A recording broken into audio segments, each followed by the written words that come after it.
কি অবস্থা ভাই? এই তো ভাই পতাকা বানতেছি ভাই। পতাকা বানতাছেন? হ্যাঁ, এটা কিসের পতাকা ভাই? Argentina Messi goal. ও মেসি গোল। জি। আপনি তাহলে আর্জেন্টিনার সাপোর্টার? জি। তো আপনি তো ব্যান চালান, আপনি সারাদিন কাজ করেন আবার খেলা দেখেন কখন? এই তো খেলা দেখে রাতে খেলা দেখি। রাত্রে? হ্যাঁ।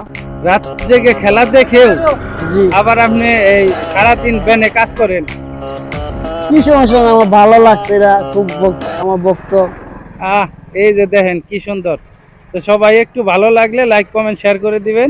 এই যে দেখেন একজন ভ্যান চালক, তারপরেও সে কিন্তু আর্জেন্টিনার সাপোর্টার। এই যে দেখেন কত বড় পতাকা কিনছে। তো পতাকাটা কত দিয়ে কিনছেন ভাই? 150 টাকা পতাকা নিচ্ছে। 150 টাকা। দেখেন একজন ভ্যান চালক 150 টাকা দিয়ে একটা পতাকা কিনে, কিন্তু দেখেন গঞ্জিটা হচ্ছে 150 টাকা। এই গঞ্জিটা হচ্ছে 150 টাকা। দেখেন কত ভক্ত। ধন্যবাদ সবাইকে।